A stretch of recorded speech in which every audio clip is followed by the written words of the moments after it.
Hi friends, అందరికీ welcome back to our channel. నేను మీ chef చిట్టీనండి.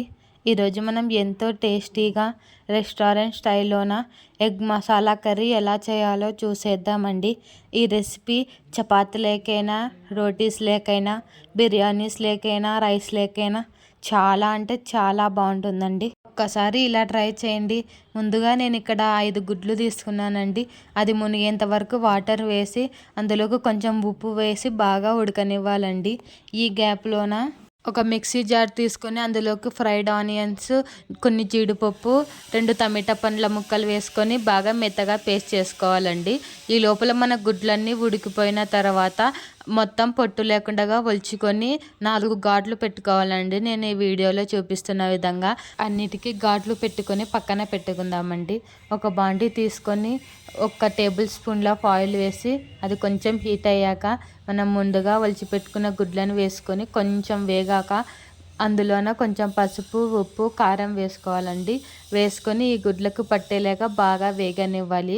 అలా 5 మినిట్స్ బాగా వేగనిచ్చుకోవాలండి గుడ్లు అనేటివి. అవి బాగా వేగినాక ఒక ప్లేట్లోకి తీసుకొని పక్కన పెట్టుకుందాం. ఒక గిన్నెలోన పెరుగు వేసుకొని అందులోకి కారానికి తగినట్లు కారం, చిటికెడు పసుపు, కొంచెం ఉప్పు వేసుకొని అందులోకే గరం మసాలా, ధనియాల పొడి, జీలకర్ర పొడి కూడా వేసుకొని బాగా కలుపుకోవాలండి. అవి మసాలాలన్నీ మిక్స్ అయ్యేలాగా బాగా కలుపుకోవాలి. అది కలుపుకొని పక్కన పెట్టుకుందాం. మనం ముందుగా వేయించుకున్న గుడ్ల బాలలోనే కొంచెం ఆయిల్ వేసి అందులోకి హోల్ గరం మసాలా, 2 పచ్చిమిరపకాయల చీలికలు వేసి, కరివేపాకు కూడా వేసి అందులోనే కొంచెం అల్లం వెల్లుల్లి పేస్ట్ కూడా వేసి, అల్లం వెల్లుల్లి పేస్ట్ అనేది పచ్చివాసన పోయేంత వరకు బాగా వేగనివ్వాలండి.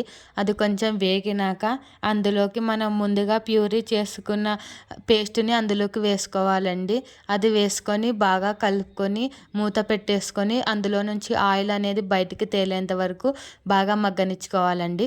ఆయిల్ అనేది బయటికి తేలినాక మనం ముందుగా కడ్డుది పేస్ట్ చేసుకున్నాం కదండి, పెరుగు పేస్ట్ కూడా అందులోకి వేసి ఒకసారి బాగా కలిపేయాలండి. 1 నిమిషం పాటు బాగా కలుపుకుంటూనే ఉండాలి. అది కొంచెం బాగా కలుపుకున్న తర్వాత మనం ముందుగా వేయించుకున్న గుడ్లని అందులోకి వేసుకోవాలండి. వేసుకొని బాగా కలుపుకోవాలి.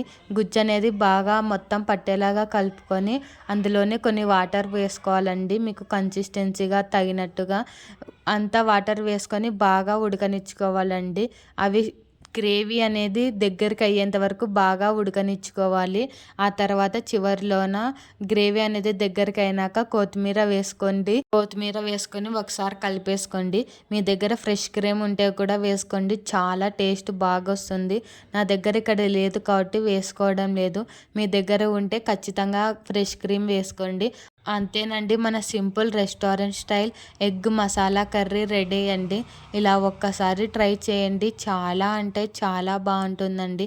ఇలా ఒక్కసారి ఈజీగా టేస్టీగా చేసుకోండి ఇంట్లోనే. చాలా అంటే చాలా బాగుంటుందండి. ఈ వీడియో మీకు నచ్చినట్లయితే లైక్ చేయండి, షేర్ చేయండి, సబ్స్క్రైబ్ చేయండి.